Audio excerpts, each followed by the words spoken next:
Hi everyone, this is Jeanette Price with Equity Real Estate. I am in the beautiful state of Kentucky recording this, but I wanted to talk to you about multi-generational homes. It's a big term for sharing a house with your parents or sharing a house with your kids. So if you're thinking about that, I want you to listen to this video. It might give you some insight on things to look for, things that you may have not have thought about. The first one that comes to everybody's mind is financial. Yeah, it's going to be easier financially for everyone.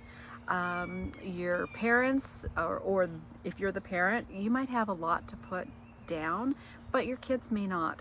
So think about the dynamics of that house payment, that mortgage payment.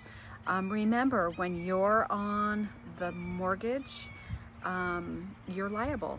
So if someone in that household has responsibility and then they became unable to pay, you're still responsible, and that will ding your credit. Another option is, how are those mortgage payments going to be split up between the two families or three families that's living there? Each needs to pay their portion, right? So you may look at this going in as, okay, well, I'm putting a lot down on the house, so I should be paying a lot less, or I don't use up as much space as the other person. They may have 4 to 5 people in their family. If you're in Utah, it could be more than that. If you're a Utah family, we have big families here.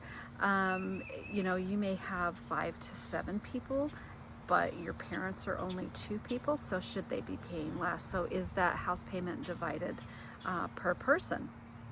Or is it that your parents are coming in, or one member is coming in with a very large down payment and then they don't have a mortgage payment?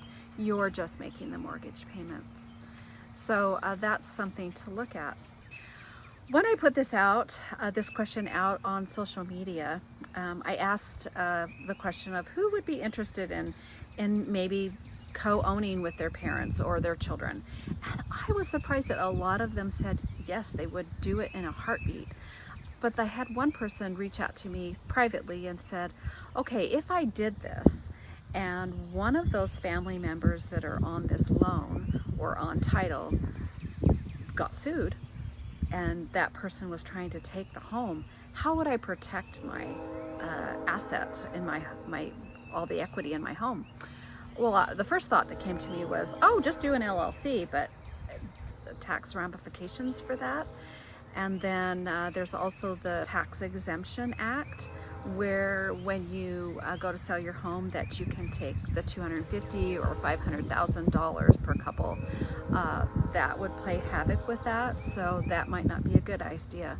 So I went to Mark Kohler, his website.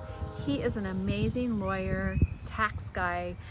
He does podcasts. He has a wonderful website with all kinds of information on it, and I put the link down in the description below. He addresses this, how to protect your home, your big asset. Probably the biggest asset that anybody has is their home, or most people. And so take a look at that. He gives some good ideas there. Let's talk about taxes. Let's go back to the mortgage payment. How are you going to claim taxes or interest paid on your taxes? Something that people don't think about, right? So, you know, are you going to split that up? Can you split that up? I don't even know. That's something that you would have to ask your CPA. You're all on the mortgage, so you do get to take a deduction, but splitting that up might be a little tricky on the tax side.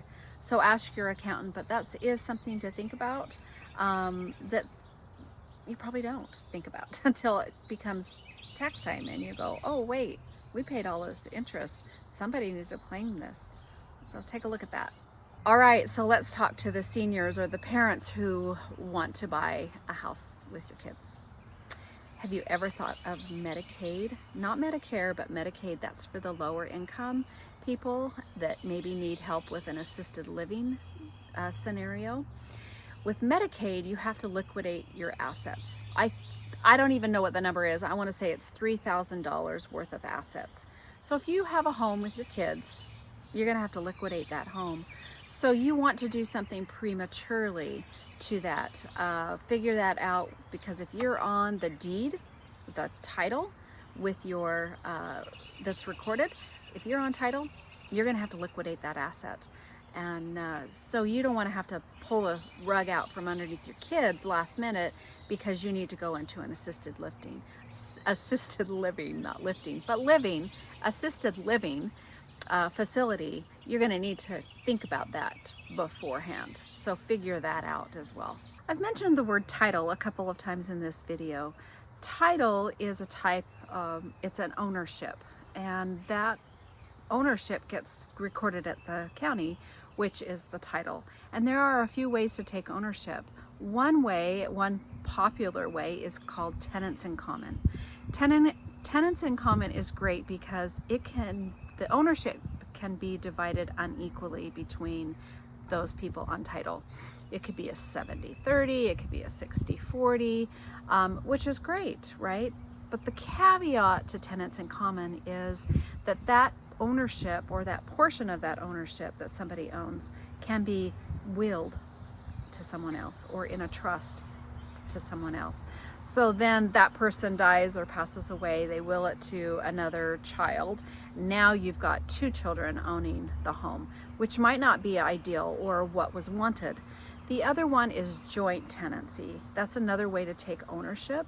Joint tenancy is happens a lot with married couples that go in, and it's a 50-50, and when one of them passes away, that 50% then goes to the other spouse. That might be something to take a look at. There's all different kinds of ways to take ownership. Those are just the two popular ways, so you might want to do whatever's best for you.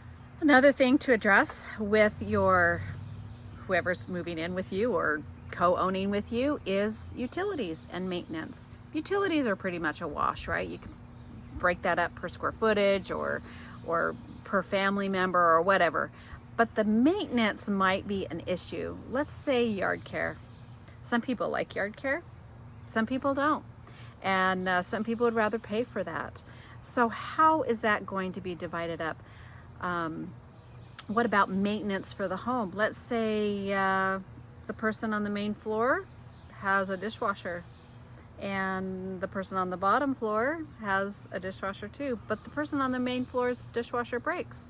Is it their responsibility to fix that, or would it be everyone's responsibility? That needs to be addressed. I have some friends that co-own with each other, family, and they take care of, they have this, not a slush fund, but they call it a maintenance fund. And each month they put into this maintenance fund. And if something goes wrong that affects everyone, let's say a roof, or if they share a furnace or an AC or a driveway, and that needs to be repaired or replaced, then that comes out of the fund account. But if it's a dishwasher and that breaks, they take care of their own dishwasher, or they take care of their own carpets, or if a door breaks or whatever. So that works for them. All right, now that we've talked about the boring stuff, let's talk about the fun stuff. But it's actually the hardest, I think, is the shopping for that home. Everyone has check boxes and that they want to fill when shopping for this home. You're gonna have a bigger budget because there's two incomes, but that list could get pretty big. So I would suggest that you'd probably take 3 or 4 must-have items, whether that's separate garage parking, a separate entrance, separate utilities like separate furnaces, you know, how many bedrooms and how many bathrooms, is there needed to be a separate kitchen area or living area. Most people like their own private getaway space, and sometimes that's just not a bedroom. So take a look at that. Remember that this can be a little bit tricky, and remember to be patient. Take a look what's out there. You may have to build if those check boxes get too long and there's too many must-haves. But be patient with your real estate agent as well. They're doing the best that they can, and so it may not fill all those boxes. Don't worry so much about the cosmetic stuff. That stuff can be changed, colors of carpet or paint or whatever. That stuff is easy to change, and it's not too expensive to do, so don't worry about that.